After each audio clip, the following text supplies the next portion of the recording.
En Radio Ágape presentamos Cristo en las Escrituras, junto al pastor Rubén Chacón.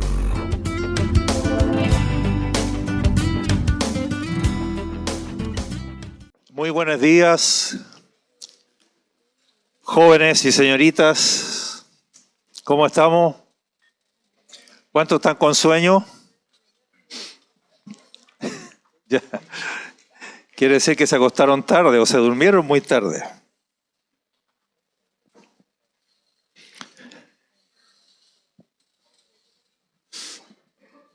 Gracias al Señor por esta oportunidad que tenemos de estar a los pies de Cristo para conocerle un poco más. Esa es la bendición de todas las bendiciones. Es el privilegio de todos los privilegios. Estamos en lo que a mí respecta, conociendo a Cristo en el Pentateuco. Y ayer dijimos que los primeros 11 capítulos del Génesis podrían ser tomados como historia universal. Pero no dije que a partir del capítulo 12 de Génesis y de ahí en adelante a través de todo el Antiguo Testamento, lo que tenemos ya no es historia universal, sino la historia de Israel. Y la importancia de Abraham es precisamente porque a partir de Abraham Dios va a formar una nación que no existía, que después la conocemos como la nación de Israel. ¿Y por qué el Espíritu Santo, después de 11 capítulos donde ha estado tratando a la humanidad como un todo, por qué a partir del capítulo 12 hay una especificación y Dios ya deja de tratar con toda la humanidad y llama a un hombre, a un pagano, a Abraham, que vivía en Ur de los Caldeos, lo llama y a partir de él, les dije que en el capítulo 12 de Génesis Dios le hace una promesa a este hombre y me gustaría que miremos Génesis capítulo 12 para que capten ahí una nota respecto de parte de la promesa que le hace Dios a Abraham. Así que, repito, los primeros 11 capítulos del Génesis, historia universal, pero a partir de Génesis 12 por todo el Antiguo Testamento, lo que tenemos es la historia de Israel, principalmente. ¿Por qué? Porque de Israel Dios proveerá al Mesías. De la nación de Israel, Dios dará origen al Salvador del mundo. Al Salvador no solo de los judíos, sino de los gentiles también, de todos los hombres. Entonces Génesis 12 dice: pero Jehová había dicho a Abraham, vete de tu tierra y de tu parentela y de la casa de tu padre a la tierra que te mostraré. Le promete una tierra que nosotros la ubicamos como la tierra prometida, precisamente porque fue una promesa de Dios a Abraham. Te mostraré una tierra. Esa tierra geográficamente se ubica en Canaán. Y fíjense ahora la segunda promesa: y haré de ti una nación grande. O sea, a partir de Abraham, y esa es la importancia de Abraham, él es el patriarca fundador de la nación de Israel, de la cual procederá el Mesías, de la cual procederá el Cristo, de la cual procederá el Salvador de la humanidad. Voy a hacer de ti una nación grande y te bendeciré y engrandeceré tu nombre y serás bendición. Y la tercera bendición, en el versículo 3, bendeciré a los que te bendijeren y a los que te maldijeren maldeciré y serán benditas en ti o en tu simiente, que ya vimos ayer que es Cristo, van a ser benditas todas las familias de la tierra, no solo los judíos. Todas las familias de la tierra van a ser benditas en la simiente de Abraham, que es Cristo. Así que le promete una tierra, una nación y una simiente que va a ser bendición no solo a las familias de Israel, sino a las familias de todas las naciones. Entonces, esa es la explicación de por qué decimos que el Espíritu Santo a partir de Génesis 12 se concentra en Abraham y en su simiente, porque de esa nación procederá, de sus entrañas procederá nuestro bendito Señor Jesucristo, quien es hoy día nuestro Salvador y Señor, y el que nos ha otorgado vida eterna. Ahora les dije también que en Génesis 15, Dios la promesa la convierte en un pacto, como para reafirmar todavía más la firmeza de las palabras de Dios. Dios no miente, Dios lo que promete lo cumple, sus palabras son verdad. Génesis 15 entonces es el momento en que Dios hace el pacto, y quiero que leamos en el versículo 13, Génesis 15, 13, porque le hace aquí una aclaración importante. Fíjense, Dios llamó a Abraham de Ur de los Caldeos y lo trajo a la tierra prometida, y le dijo, esta tierra va a ser tuya y de tu descendencia. Pero aquí en Génesis 15 le hace una aclaración de cómo y de cuándo se va a cumplir esto. Génesis 15, 13, le dice Jehová a Abraham, ten por cierto que tu descendencia morará en tierra ajena. Todavía Abraham no tiene un hijo, todavía no tiene descendencia. Sin embargo, le dice, quiero aclararte algo. Tu descendencia no va a heredar inmediatamente la tierra, van a tener que dar una vuelta larga. Tu descendencia va a morar en tierra ajena. ¿Quién sabe qué tierra ajena fue esa? ¿Todos sabemos cómo se llama esa tierra? Egipto, allá fueron a parar. Y será esclava allí. Qué fuerte declaración de Dios para con Abraham. Tu descendencia va a ir a morar a tierra ajena, ya sabemos que eso es Egipto, y le dice va a ser esclava allí y será oprimida 400 años.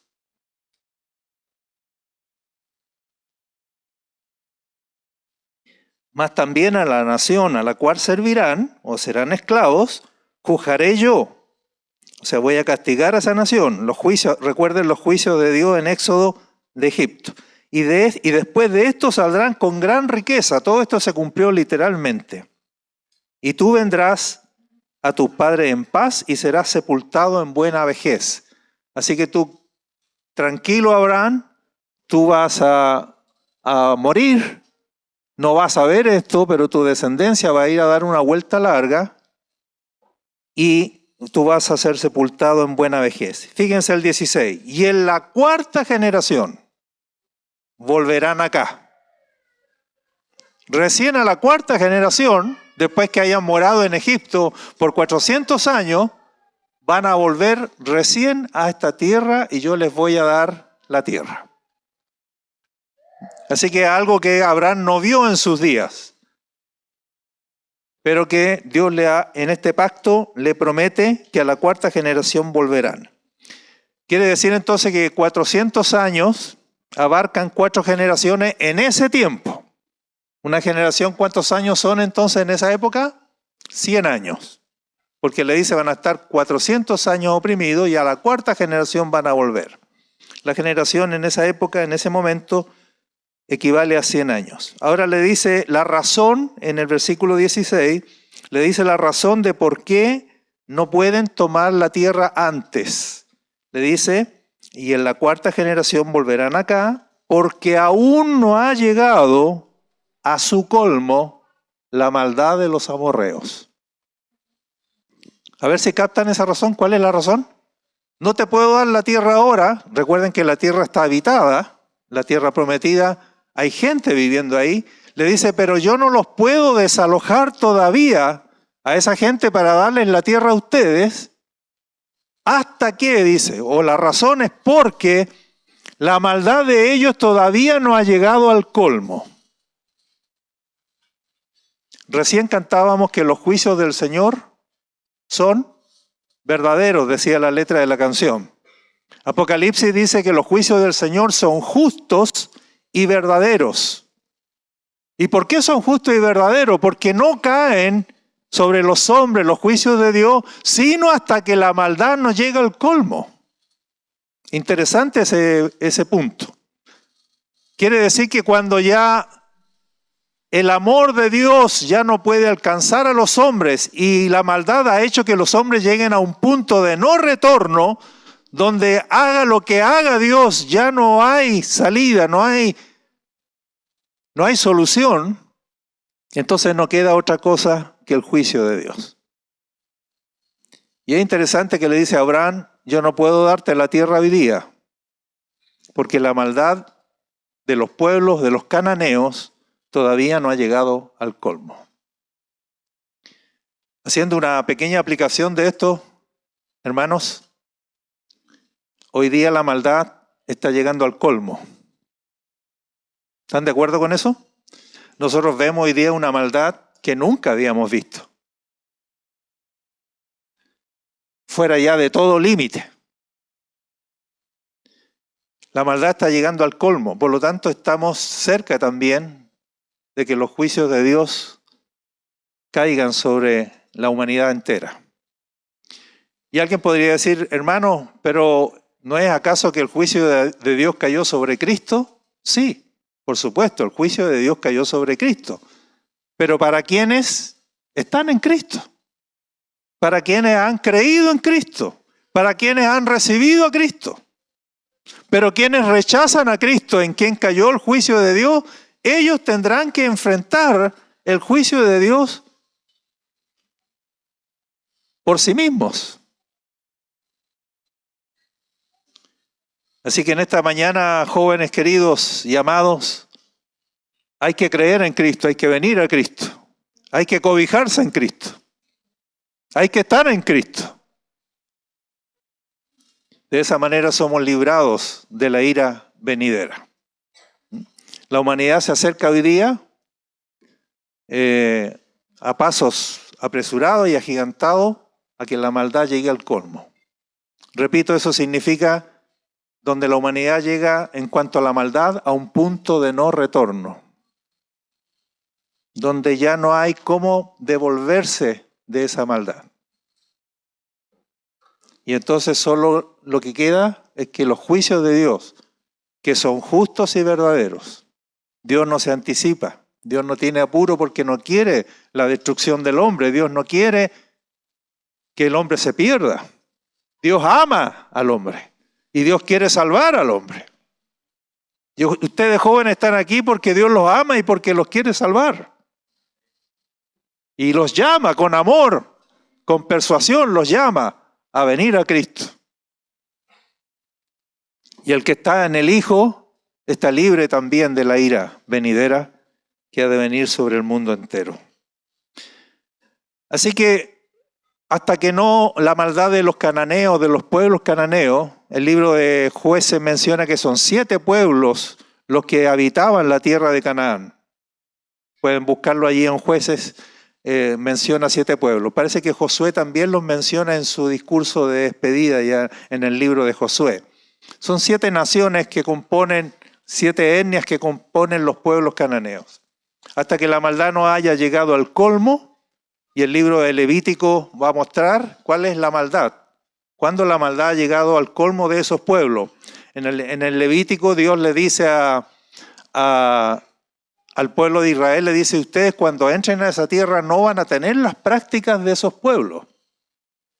Y ahí menciona, por mostrarle una sola cosa, la zoofilia. Que el mundo le ha puesto hasta una palabra bonito, suena bonito zoofilia, pero quizás la palabra más adecuada sería bestialismo. O sea, el hombre teniendo relaciones sexuales con los animales. Hoy día hay una cercanía muy profunda entre el hombre y los animales, ¿no? El animalismo ha entrado fuertemente, tiene un aspecto bueno, positivo.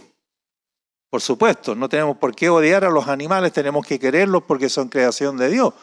Pero cuidado con ese acercamiento tan estrecho. Entre las cosas raras que se han visto o que aparecen por ahí, aparecen personas tomando a animales como su pareja o casándose con un animal. Bueno, la maldad de los cananeos llegó a su colmo y entonces Dios usó a Israel como instrumento de juicio. Israel va a desalojar a sus pueblos, los va a echar, los tiene que exterminar, no tiene que hacer alianzas con ellos, tiene que destruir sus ídolos, tiene que destruir sus costumbres, no tiene que tomar ninguna de sus costumbres y entonces va a ocupar la tierra y la va a heredar. Estamos hablando del Antiguo Testamento, por si acaso, ¿no? Muy bien. Entonces, ¿por qué hago esta introducción? Porque vamos a continuar con Éxodo, para que entendamos entonces que cuando llegamos al libro de Éxodo, Israel está precisamente convertido ya en una nación de millones de personas en Egipto. Allí se multiplicó por 400 años y el hecho es que está esclava, está oprimido el pueblo de Dios. ¿Ya? Y así comienza el libro de Éxodo. Entonces vamos a proyectar a partir de donde dice el anuncio del Mesías en Éxodo. ¿Cómo termina el Génesis? Termina con el nieto de Abraham. ¿Cómo se llamó el nieto de Abraham? Jacob. Isaac su hijo, Jacob hijo de Isaac, nieto de Abraham. Y Jacob tuvo 12 hijos y una hija. Y con esa descendencia, dice el Génesis, así termina el Génesis, alrededor de 70 personas descienden a Egipto a causa de un hambre que vino sobre toda la tierra. Esa fue la circunstancia por la cual Jacob tuvo que ir a morar a Egipto con una familia de 70 personas. Pero allí en Egipto se quedaron a vivir, fueron hechos esclavos después de la muerte de José, fueron hechos esclavos, se multiplicaron como las estrellas del cielo, fueron una nación, pero una nación esclava de los egipcios, oprimida por los egipcios. Amén. Muy bien, vamos con la primera. Entonces, ¿quién va a ser la figura principal en este libro, el Éxodo? Nuestro hermano Moisés. Moisés va a ser la figura central. ¿Por qué? Porque Dios va a usar a Moisés para que sea el libertador o el salvador. También podríamos usar otro sinónimo, el redentor. Porque ¿qué significa redentor? El que rescata, el que redime pagando un precio. Esto es como que va a comprar a los esclavos, los va a comprar pagando el precio para hacerlos libres. Esa es más o menos la idea de un redentor, uno que hace un rescate, pagando un precio. Así que Moisés va a ser aquí el instrumento y como tal va a ser figura ¿de quién? Del verdadero redentor. ¿Quién es el verdadero libertador? ¿Quién es el verdadero salvador? Nuestro Señor Jesucristo. Y Moisés entonces va a ser una sombra, una figura de Cristo como libertador, como el verdadero libertador y salvador. Así que Moisés es la figura central como tipo del verdadero salvador, redentor y libertador de su pueblo. Entonces miren lo extraño de los procesos de Dios. Ya le había dicho Dios a Abraham, tu descendencia va a ir a morar a tierra ajena, allí van a ser hechos esclavos por 400 años. Y uno dice, ¿por qué el pueblo de Dios tiene que pasar por esa etapa de ser esclavo? ¿Por qué el pueblo de Dios tiene que llegar a esa condición de esclavitud? Ya vemos que había una razón histórica. ¿Cuál era la razón histórica? Porque la maldad de los cananeos, de los amorreos, no ha llegado a su colmo. Pero teológicamente, atención con esto, joven, teológicamente la razón, ¿sabe cuál es? Porque el pueblo de Dios, el verdadero pueblo de Dios, es un pueblo salvado por Dios. Entonces Dios tenía que hacer vivir la experiencia a Israel, que es su pueblo en el Antiguo Testamento, tenía que hacerlo vivir la experiencia de la salvación. Porque nadie es pueblo de Dios por nacimiento. Aun cuando ustedes jóvenes hayan nacido de papás cristianos, ustedes no son cristianos por ese hecho. Nadie es cristiano o pueblo del Señor por el solo hecho de haber nacido o por el solo hecho de existir. Para ser pueblo de Dios necesitamos ser salvados por el Señor. Así que Israel, que está en Egipto y que está esclavo, es pueblo de Dios, es la descendencia de Abraham.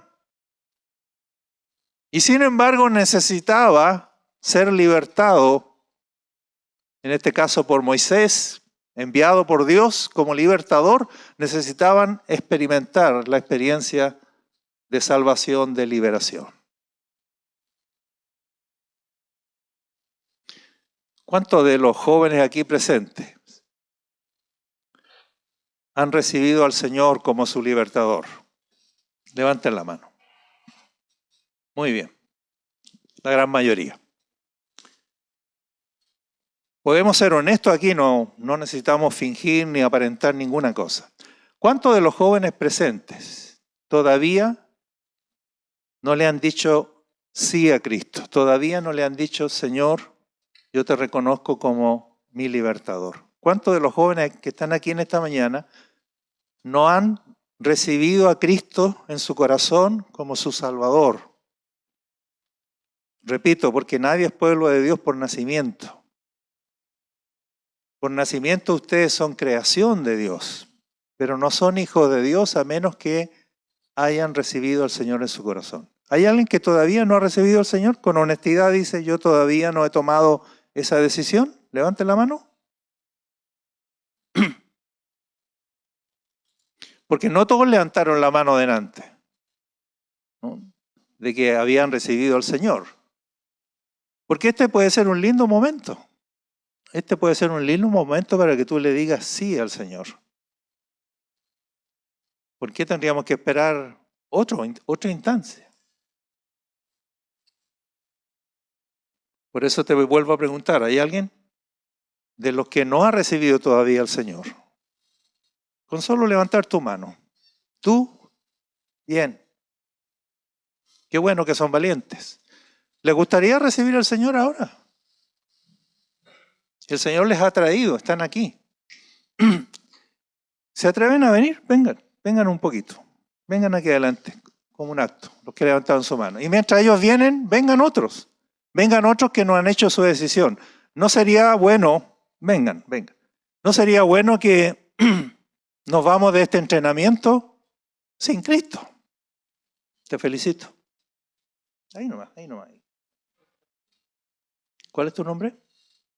Sebastián y Cristóbal. ¿Hay alguien más? ¿Jóvenes? ¿Alguien más? ¿El Señor está concediendo esta oportunidad de venir al Señor? Vengan.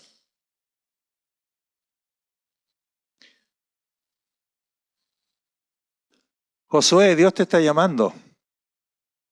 Tus papás han estado orando por ti. Tus papás han derramado lágrimas. Es el momento del Señor. Vamos a seguirlo hoy y mañana dando esta oportunidad. No queremos que ningún joven salga de este entrenamiento sin el Señor.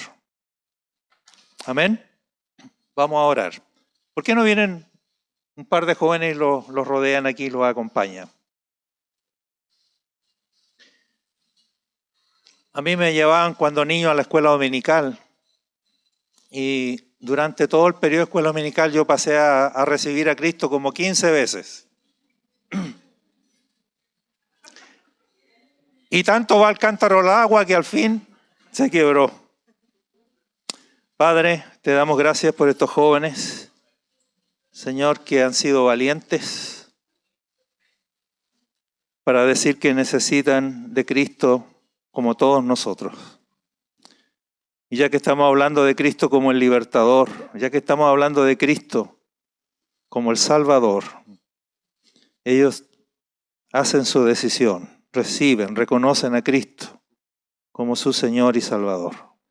Amén. Ven, Señor Jesús, con tu Santo Espíritu, toca sus corazones. Ven, Señor Jesús, y ellos vivan y experimenten por tu Espíritu la liberación del mundo, del pecado y del diablo. En el nombre de Jesús, en el nombre de Jesús, te damos gracias, Señor. Te damos gracias. Sabemos por tu palabra que hay más gozo en el cielo por alguien que se arrepiente que por 99 justos que no necesitan ya de arrepentimiento. Gracias, Padre, en el nombre de Jesús. Amén. Amén. Demos un aplauso al Señor. Tomen asiento.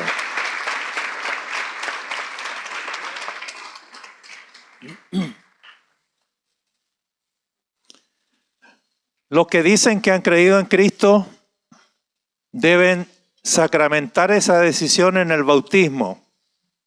No vamos a hacer un llamado a bautizar porque no tenemos nada preparado. Pero todos los que dicen que han creído en Cristo deben pedir el bautismo. Pídanlo ustedes. Y díganle a sus pastores, yo creo en Jesucristo y quiero bautizarme.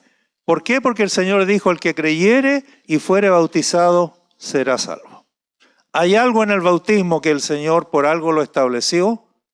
Hay ahí una sabiduría, un misterio que se manifiesta y que nosotros, si creemos en el Señor y queremos seguir al Señor, tenemos que obedecer al Señor. Así que los que han creído, los que dicen creer en el Señor y no están bautizados, pidan en su iglesia local ser bautizados. Amén. Muy bien, entonces sigamos con Éxodo. Israel ya es una nación, pero está esclava, está oprimida. Y hay una frase muy linda en el libro de Éxodo, capítulo 3. Tengan abierta su Biblia en Éxodo, porque ahí estamos trabajando ahora. Y hay una frase muy hermosa en el 3:8. Leo desde el 7. Dice al Señor, está hablando Dios, he visto la aflicción de mi pueblo que está en Egipto y he oído, mire, Dios ve y Dios oye. He visto la aflicción y he oído su clamor a causa de sus exactores. La NBI dice a causa de sus capataces que los golpeaban, que los oprimían. Pues he conocido sus angustias. Y el versículo 8 dice, y he descendido para librarlos de la mano de los egipcios. Dios descendiendo del cielo personalmente para librar a su pueblo de la opresión egipcia. Una frase muy hermosa. Sigamos. La próxima, ahora que yo tengo acá tengo que apuntar para allá, me dijeron. Muy bien. La liberación de la esclavitud de Egipto se narra en los primeros 12 capítulos de Éxodo. ¿Ya? O sea, por eso este libro se llama Éxodo. Éxodo significa salida. Y la salida liberadora de Israel de la esclavitud de Egipto está narrada en los primeros 12 capítulos de Éxodo.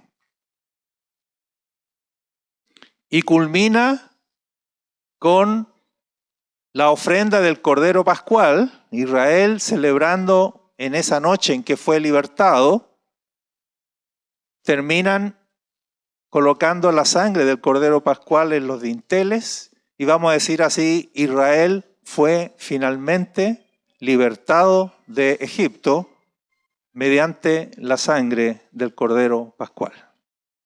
Al igual que nosotros, todo eso es una sombra de nuestra propia salvación. Nosotros hemos sido salvados por la preciosa sangre de Jesucristo. Jesucristo, nuestro Cordero Pascual. Una sangre poderosa, virtuosa, que fue capaz de limpiarnos de todos nuestros pecados. Bendito sea el Señor. Y fuimos libres. Entonces Egipto representa el mundo. Faraón representa en ese ejemplo, en los primeros 12 capítulos, a Satanás, ¿no? Y la esclavitud de Israel representa la esclavitud del pecado. Y de todo eso, de Faraón, de Egipto y de la esclavitud, fueron libertados con el precio. Recuerden que eso es rescate, ¿no? Nosotros hemos sido redimidos, rescatados, el libertador pagando el precio. Y en este caso el precio fue la sangre del Cordero Pascual que nos hizo libres. Cristo con su muerte, ese fue el precio por nuestra liberación. Cristo con su muerte nos salvó y nos libertó. Ahora, por eso se llama Éxodo, este es el segundo tomo del Pentateuco escrito por Moisés, porque significa salida, la salida de Israel. El problema es que Éxodo tiene 40 capítulos. Entonces, ¿por qué llamar a un libro Éxodo cuando ese Éxodo se relata en 12 capítulos? ¿Nos sobraron? ¿Cuántos capítulos nos sobraron? 28. Y entonces uno dice, ¿por qué le pusieron Éxodo? Solo por causa de los primeros 12 capítulos. ¿Y qué ocurre con los otros 28 capítulos después que componen también el segundo tomo? Lo que pasa es lo siguiente. Moisés no solo debe salvarlos de la esclavitud egipcia, no solo tiene que libertarlos, sino debe además conducirlos a la tierra prometida. O sea, el asunto no termina con sacarlos de la esclavitud de Egipto. Esa es la primera parte. Por ahí hay que comenzar necesariamente. Dios tiene que comenzar con la salvación. Queridos hermanos, jóvenes, amigos, pero la salvación no es la meta. La salvación es el comienzo. Es el inicio de algo nuevo y glorioso. Así que Moisés no solo tiene que salvarlos, sino que tiene que conducirlos a la tierra prometida. Recuerden lo que le dice Dios a Abraham, después a la cuarta generación volverán acá. O sea, una vez que los saque de Egipto, van a tener que hacer un largo viaje. En realidad no tenía que ser tan largo viaje. Resultó en un viaje de 40 años por la dureza del pueblo, por el pecado del pueblo. Pero tiene que conducirlos a Canaán, a la tierra prometida. Por eso que Éxodo tiene 40 capítulos y solo ocupa 12 para relatar la salida de Egipto. ¿Y qué vamos a encontrar después? Vamos a encontrar después entonces a Moisés ya no siendo solo el Salvador, sino que también el guiador, ¿no? El que conduce al pueblo, porque una vez que salieron de Egipto, entraron a un desierto y tenían que viajar por ese desierto hasta llegar a la tierra prometida. Entonces, ¿cómo se aplica, jóvenes? ¿Cómo se aplica esto que estamos viendo, que es historia? ¿Cómo se aplica espiritualmente a nosotros? Vamos a decir así, ¿qué representa Canaán? Para que entendamos. Israel está experimentando la salvación, que solo la produce Cristo, solo Cristo salva. ¿Y el viaje qué representa? ¿El viaje hacia dónde? Entonces vamos a decirlo así, es un viaje de Cristo hacia Cristo. Por eso puse ahí, es un viaje de Cristo a Cristo. El que nos salva es Cristo, pero esto es apenas el comienzo. ¿Para dónde vamos? Después que Cristo nos salvó. Y la mayoría de ustedes levantó la mano diciendo que creen en Cristo. Y si creen en Jesucristo, ustedes son salvos, son pueblo de Dios, son hijos de Dios. Y como dijimos ayer, no crean a la mentira de Satanás, que les venga a decir otra cosa. Crean a la palabra, crean a la verdad de Dios que está en Cristo. Ustedes son hijos de Dios, pero ahora que soy salvo, ¿para dónde voy? Es un viaje de Cristo a Cristo. Dios te salvó para que ahora le conozcas. Jóvenes, digan amén. Dios los salvó para que ahora le conozcas. Es un viaje de Cristo para ir más profundo en Cristo. La vida cristiana consiste en que ahora tú conozcas al que te salvó. Lo conozcas y lo ames. Y lo conozcas profundamente. Porque cuando Él te salva, lo conoces superficialmente.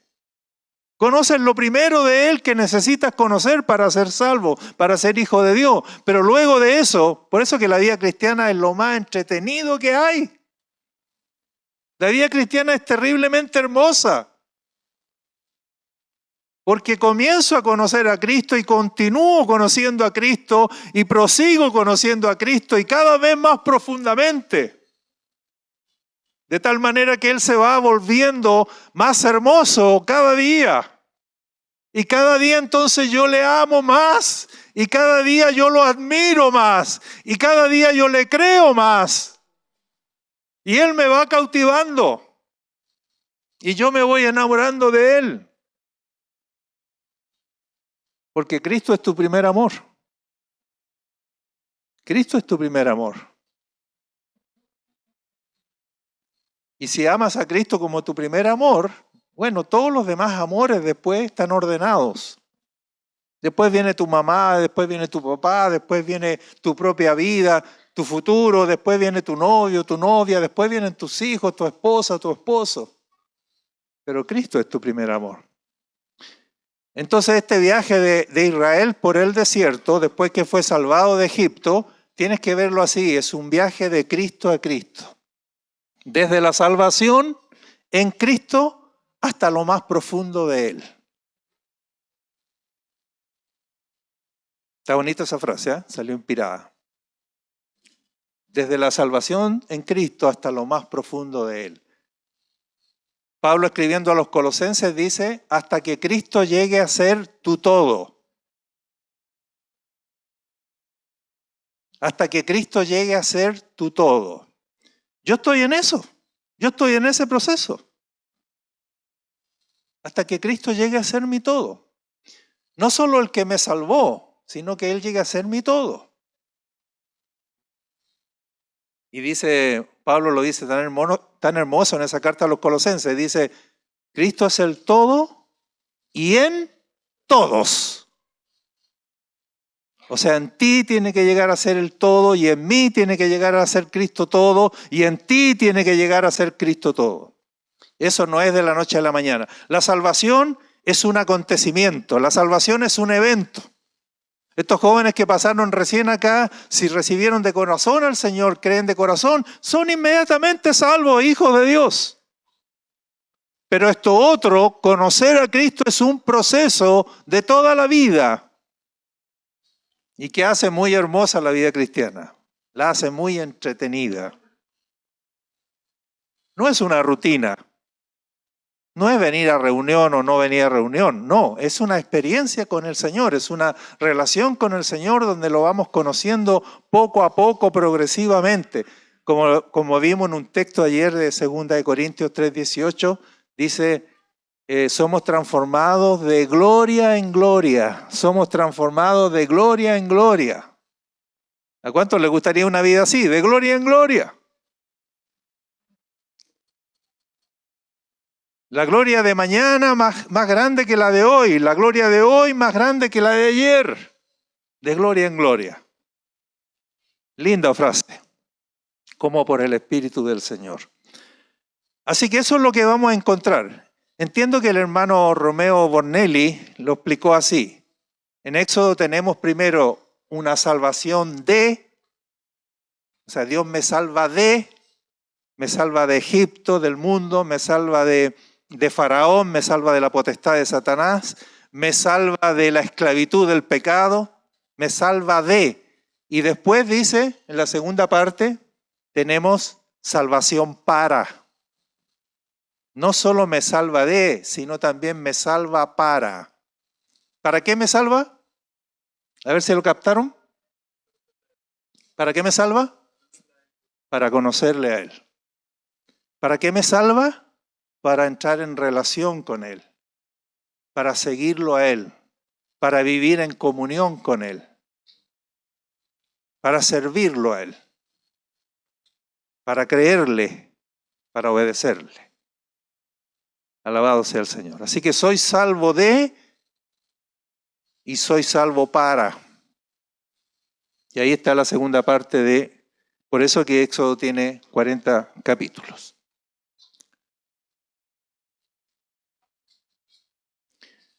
Ya, esto se lo quería ilustrar con un mapita. Este mapita, aquí está Egipto, y esta línea roja muestra el recorrido que tuvo que hacer Israel para llegar a la tierra prometida. ¿Ya? Por causa de la rebeldía de Israel, a pesar de que en forma figurativa había sido salvada, sin embargo siguió siendo un pueblo rebelde y pacallado igual que nosotros. Salvado y todo, pero harto rebelde. Esta línea entonces roja que muestra el viaje nos indica entonces que después de salvados de Egipto necesitamos empezar a transitar este viaje. Algunos lo podrían llamar proceso de santificación. A mí me gusta decirlo, el proceso de conocer a Cristo. El proceso de ir conociéndolo más profundamente. Desde un nivel superficial, cuando Él nos salvó, hasta un nivel más profundo, hasta que Cristo llegue a ser tu todo. Ese es el propósito del Padre. Así que aquí hay un mapita del viaje que hizo Israel, que implicaba, a ver si está en la próxima. Ya. Implicaba un viaje de 42 estaciones o 42 jornadas. ¿Ya? Eso es importante porque eso indica entonces que es un proceso. No es un viaje que hacemos de una vez, sino que es etapa por etapa, estación por estación. El hermano Gino Gianfrancesco tiene un libro que se llama Las Jornadas y que precisamente va mostrando el significado espiritual de cada una de esas 42 estaciones. Repito, no hicieron el viaje en un solo día, de una sola vez, sino que fueron etapa por etapa hasta llegar a la tierra de Canaán. ¿Hasta llegar a dónde? ¿Qué es Canaán entonces?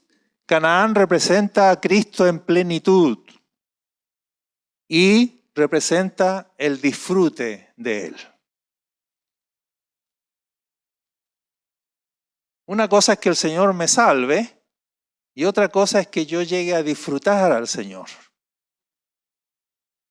Estamos caminando hacia la plenitud de Cristo, hasta conocerlo en plenitud. Así que Canaán representa la plenitud de Cristo. Entonces, atención, somos salvados aquí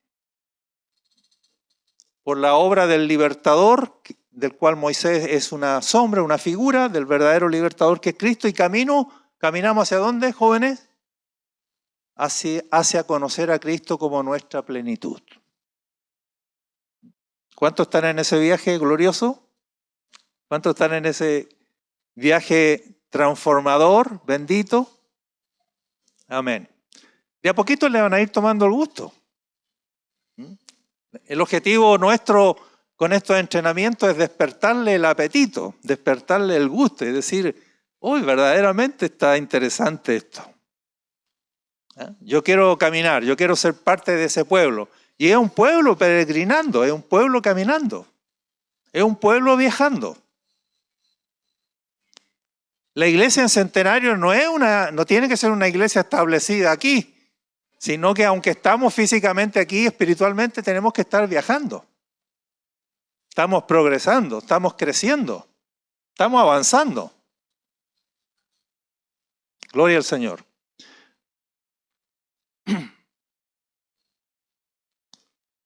En este viaje hacia la plenitud de Cristo, hay que salir, ahí está la palabra éxodos, muchas veces. Así que vamos a hacerle una corrección al libro ahora porque ese título no viene dentro de la inspiración. El libro debiera llamarse Éxodos, en plural, Éxodos.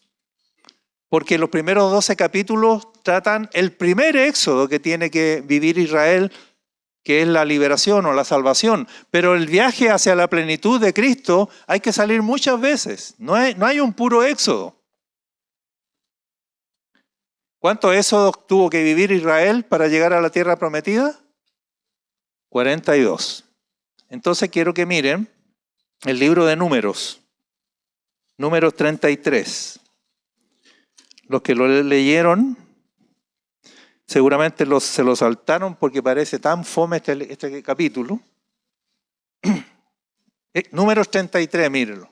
Se lo puse ahí para que después lo revisen con calma.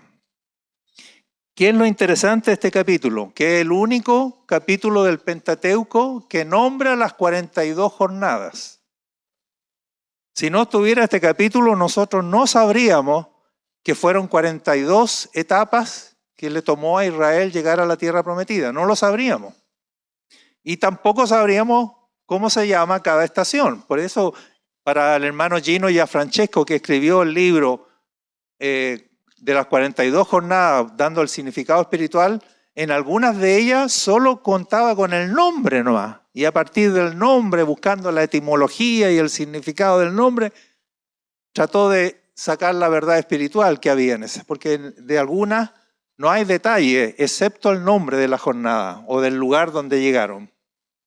Entonces, fíjense, en el 33.5, una cosita antes, dice que en el 33.2, Moisés escribió sus salidas. Ahí está la palabra éxodo. Moisés escribió sus éxodos conforme a su jornada por mandato de Jehová. O sea, Jehová le dijo, quiero que lleves anotadito jornada por jornada, desde dónde salen y hasta dónde llegan. Entonces, salen de una parte, llegan a otra, acampan, la nube los va guiando y donde la nube se detiene, ellos tienen que acampar ahí. ¿Por cuánto tiempo acampan? Hasta que la nube se mueve. Y cuando la nube se mueve, dice, ya, a desarmar el campamento, se acabó Rucacura, y vamos desarmando el campamento y viajan hasta la siguiente estación. ¿A dónde? A donde la nube los guía. Entonces dice que por mandato de Jehová, Moisés tenía que registrar las 42 jornadas. Entonces dice en el 5, salieron pues los hijos de Israel de Ramesés y acamparon en Sucot. Ramesés es Egipto. ¿Qué verbo usa? Salieron, éxodo. Pero cuando llegaron a Sucot, ¿se quedaron ahí? No, dice el 6, salieron de Sucot y acamparon en Etam, que está al confín del desierto.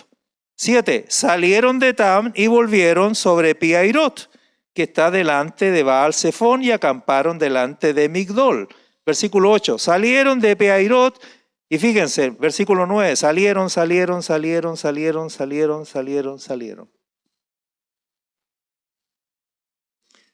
¿Cómo se llama la jornada 42? Los que leyeron Números y Deuteronomio. ¿Cómo se llama la jornada 42? Se llama los campos de Moab, junto al Jordán, frente a Jericó. Porque en la jornada 42, cuando veamos el mapita de nuevo, están a las puertas de la tierra prometida. Salieron. Cuando salgan de la jornada 42, experimentarán el último éxodo y entrarán a la tierra prometida. Vamos a decir así, entrarán o habrán llegado a la plenitud de Cristo. ¿Cuántas veces está el verbo ahí, salieron? Cuéntenlo. Debería darles 41 veces. Porque el último éxodo, la última salida, la va a relatar Josué en su libro. Cuando salen de los campos de Moab, cruzan el Jordán y al otro lado del Jordán están en Canaán. Cuente, entonces este capítulo es importante porque, repito, es el único que dice que hubo 42 jornadas entre Egipto y Canaán. ¿Cuánto tiempo les tomó cruzar esas 42 jornadas? Jóvenes, para que no se me vayan, ¿cuánto tiempo les tomó?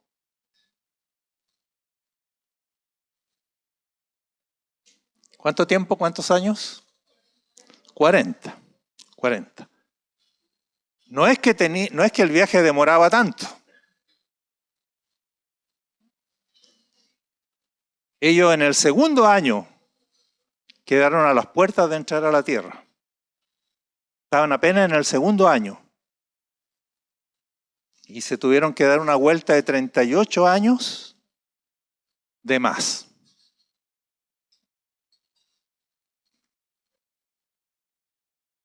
Ya.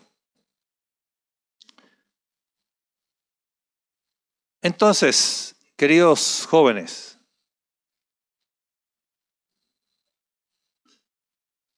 la vida cristiana es una vida de crecimiento.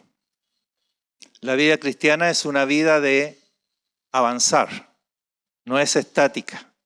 La iglesia es un pueblo peregrino que va caminando, que va avanzando hacia la plenitud de Cristo o hacia la plenitud que es Cristo.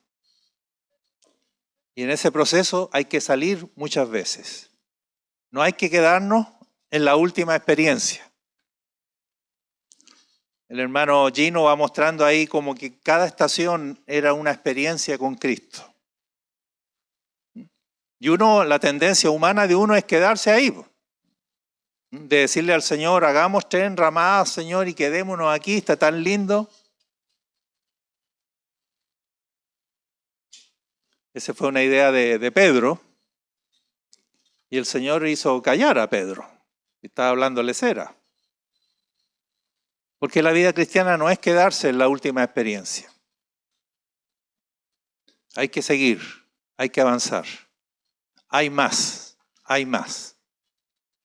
Que el Señor nos dé hambre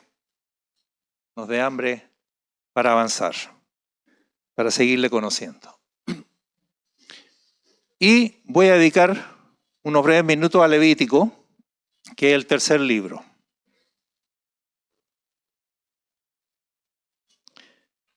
Fíjense lo hermoso de este libro del Levítico. En este libro, como Dios quiere que su pueblo lo conozca, dijimos entonces que fuimos salvados para conocerlo, y el más interesado en que lo conozcamos, ¿quién es? No somos nosotros el más interesado. El más interesado es Dios mismo. Dios mismo te dice, joven, en esta mañana te dice, yo te salvé para que me conozcas. Yo te salvé para que vivas conmigo. Así que Dios, como Dios quiere que su pueblo lo conozca, establece el camino. O, si quieren otro sinónimo, el procedimiento. Dios mismo establece la manera en que su pueblo pueda tener comunión con Él. Si quieres conocer al Señor más profundamente, tienes que aprender a tener comunión con el Señor. ¿Cuál es tu nombre, joven? Joaquín. Si yo quiero conocer a Joaquín, ni siquiera le sabía el nombre. Para conocer a Joaquín, ¿qué tengo que hacer? Tengo que entablar una relación con él. Tengo que establecer una comunión con él. Y entonces nos vamos a empezar a conversar con Joaquín. Yo le voy a preguntar de quién eres hijo, cómo se llaman tus papás, de qué localidad eres, en fin, y él me va a hacer preguntas a mí, y después le digo, vamos a dar una vuelta para allá y nos tomamos una Coca-Cola en el camino y seguimos hablando. ¿Estás soltero, Joaquín? Sí, estoy soltero. ¿Estás buscando novia, Joaquín? Joaquín, ¿te interesa alguna hermana? Atrás los papás dicen no, dicen los pastores o papás atrás. Los tíos dicen que no, ¿qué se meten ustedes, tío? Estoy hablando con Joaquín yo. Y entonces yo puedo puedo decir, conozco un poquito más a Joaquín. Sé algunas cosas de él, pero si quiero conocerlo más profundamente, necesito pasar tiempo con Joaquín. Entonces lo voy a invitar a mi casa, manda a quedarte a mi casa.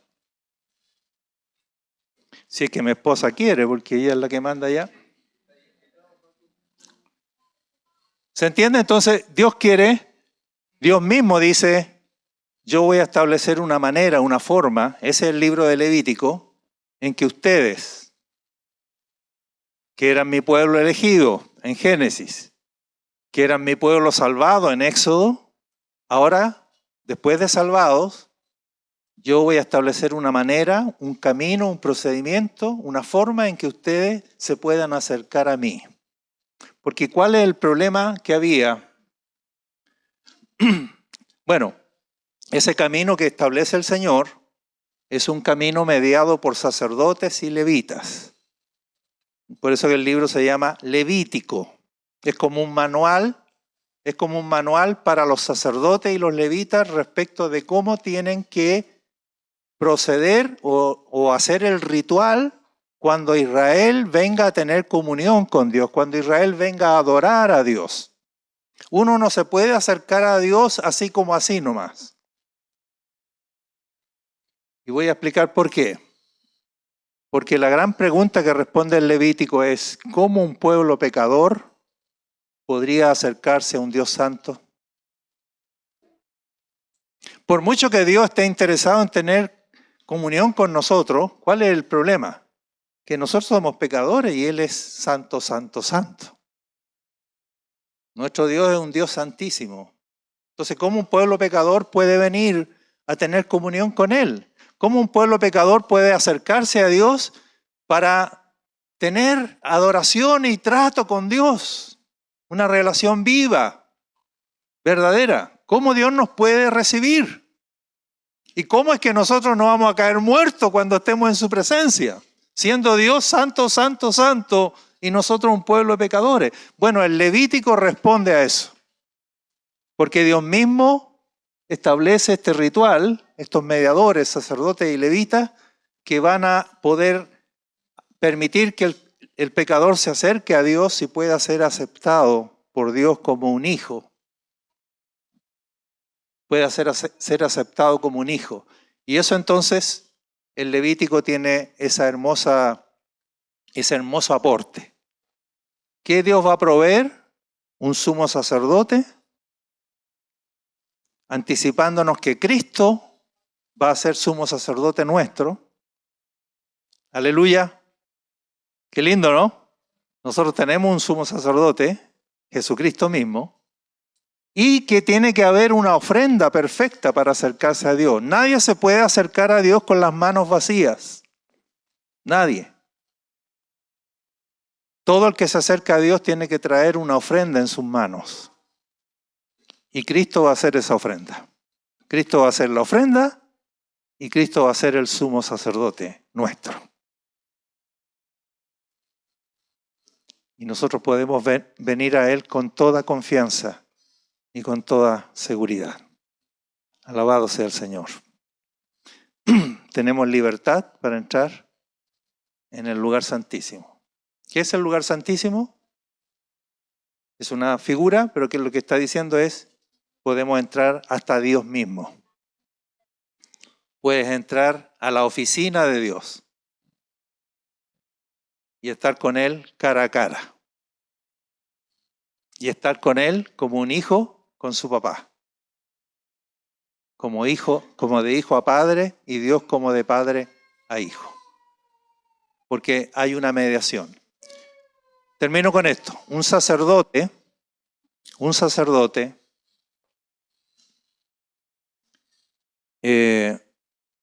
hace las veces de, ¿cómo lo digo? Un sacerdote media entre dos partes. Hace posible que dos partes irreconciliables puedan acercarse y estar en completa armonía. Y eso hace Jesucristo. Nos da libertad. Parece que hay un texto que lo dice muy bien. Ya, vamos a tener que desembocar en Hebreos. Dice Hebreos, inspirado en el Levítico, esta es una carta preciosa del Nuevo Testamento, establece que Jesucristo es nuestro sumo sacerdote y la ofrenda perfecta. Ya, con este texto vamos a finalizar. Dice, voy a leer desde el 11 acá. Pero estando ya presente Cristo, sumo sacerdote, anoten eso. Jesucristo es sumo sacerdote. Lo que quería decir era, el sacerdote no es para los perdidos, el sacerdote es una mediación divina para los que son salvos. En el esquema del Pentateuco, el pueblo fue salvado en Éxodo. Y Levítico viene después de Éxodo. Y Dios ahí provee de un sumo sacerdote. ¿Para qué es el sumo sacerdote? Para que su pueblo salvado se acerque a Dios confiadamente y pueda tener comunión con Dios y pueda adorar a Dios. Entonces miren este texto, dice, pero estando ya presente Cristo, sumo sacerdote de los bienes venideros. Así que si está anotando allí, coloca Jesucristo es mi sumo sacerdote. Por el más amplio y más perfecto tabernáculo no hecho de manos, es decir, no de esta creación, y no por sangre de machos cabríos. En el Levítico, el sacerdote tenía que ofrecer un animal, un sacrificio de animal. El israelita que se acercaba a Dios tenía que venir no con las manos vacías, tenía que venir con una ofrenda de animal. Pero Cristo es sumo sacerdote no con sangre de machos cabríos ni de becerros, sino, y está en negrita ahí la frase, sino por su propia sangre. O sea, Él es la ofrenda perfecta, Jesucristo, y Él es el sumo sacerdote que presenta esa ofrenda. O sea, Cristo, sumo sacerdote, presenta su propio sacrificio como ofrenda. Qué precioso es Cristo. Sumo sacerdote perfecto y ofrenda perfecta. Entonces dice, Él con su propia sangre entró una vez para siempre en el lugar santísimo, habiendo obtenido, también lo tengo en negrita, habiendo obtenido eterna redención. Gloria a Dios, hermanos. Gloria a Dios, jóvenes. Nosotros gustamos una eterna redención, no por un año, no por una semana. No se pierde cuando tú pecas. Es eterna redención. Si has pecado, levántate. Si has pecado, confiesa. Si has pecado, arrepiéntete. Si has pecado, lávate en la sangre de Cristo y seguimos. Es eterna redención. Pagó un rescate por la eternidad. Qué hermoso. Porque si la sangre de los toros y de los machos cabríos y la ceniza de la becerra rociada a lo inmundo santifican para la purificación de la carne, ¿cuánto más la sangre de Cristo? El cual mediante el Espíritu Eterno se ofreció a sí mismo sin mancha a Dios. Él era la ofrenda perfecta porque por el Espíritu se ofreció sin mancha. Rodrigo nos hablaba de eso ayer. Jesucristo nunca pecó. En Jesús no hubo error, no hubo defecto. ¿Cuánto más Cristo que se ofreció sin mancha a Dios por el Espíritu? Léanlo conmigo, jóvenes, a ver si estoy terminando. Léanlo conmigo fuerte ahí. ¿Qué pasará? ¿Cuánto más la sangre de Cristo? Limpiará. Vamos, ¿están aquí? ¿Se murieron? Fuerte. Limpiará vuestras conciencias de obras muertas para que sirváis al Dios vivo. ¿Qué hace la sangre de Cristo? Limpiará nuestras conciencias. El que está lavado con la sangre de Cristo no debiera tener más conciencia de pecado. La sangre de los animales no, porque cada año había que repetirlo y había que hacer memoria. Había que hacer memoria. Al final uno cargaba con la culpa igual. Hermanos, yo creo que estos textos no los hemos entendido todavía nosotros, o no lo hemos creído, o no se nos ha revelado lo suficientemente. Pero esto te deja libre, te deja perdonado, te deja confiado, porque al lugar santísimo hay que entrar confiadamente. ¿Por qué? Porque hay un sumo sacerdote perfecto, porque hay una sangre, no de animal, sino la propia sangre de Cristo, que fue una ofrenda perfecta y santa, porque se ofreció a Dios sin mancha por el Espíritu Santo. ¿Cuánto más esa sangre de Cristo va a limpiar nuestras conciencias de obras muertas? ¿Qué son las obras muertas? Todo lo malo. Todo lo malo. Limpia nuestras conciencias. Te puedes levantar cada mañana diciendo, soy un perdonado. Soy un lavado con la sangre de Cristo. Ayer hoy y mañana. Es bonita la vida cristiana, hermano. Oh, qué entretenida. Cada mañana me puedo levantar y decir, soy hijo de Dios. Sí, pero anoche tuve un sueño feo el sueño. Alguien me estaba saludando recién, dijo que no durmió bien porque tuvo una pesadilla. No sé cómo se llamaba la pesadilla.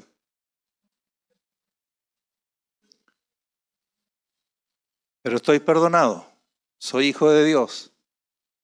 Gozo de una eterna redención.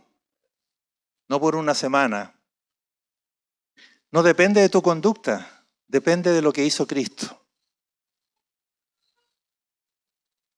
Porque se imaginan que depende de la conducta. Un día estoy perdido y otro día estoy salvo. Pasaría más perdido que salvo. No depende de tu conducta, no depende de tu comportamiento, depende de que Cristo te ofreció eterna redención. Eres eternamente un redimido. Y cuando el diablo te viene a acusar, tú le dices, no, yo soy un eterno redimido por Él, por Él. Sí, pero ayer mentiste, sí, es verdad que mentí. Pero yo no soy un redimido por mi conducta ni por mi comportamiento, sino porque disfruto, Él me proveyó una eterna redención. Gloria a Dios. Podemos vivir sin culpa, jóvenes. Podemos vivir libres. Termina diciendo, ¿para qué? Nuestras conciencias lavadas, limpias de obras muertas para que sirváis al Dios vivo. Yo no quiero dejar a un Dios así. Yo no quiero arrancar de un Salvador de este tipo. Yo quiero amarlo y seguirlo y conocerlo más. Y cuando no entiendo, yo desde muy joven decía, pero no entiendo lo que tú dices aquí. Pero yo no entiendo por qué lo haces así. Y uno tiene que meterse a tratar de entender y decirle, Señor, enséñame tus caminos. Quiero entender cómo tú entiendes. Quiero entender por qué, porque tú eres sabio y haces todo bien. Quiero entender por qué lo haces, por qué lo hiciste así. Amén. Pónganse en pie, jóvenes. Ya estaban que se me dormían. Yo aquí tocando a San Pedro ya, y ustedes se me dormían. Pero la palabra está haciendo su efecto. Esa es nuestra fe. La palabra del Señor es viva y eficaz. En Radio Ágape hemos presentado Cristo en las Escrituras, junto al pastor Rubén Chacón.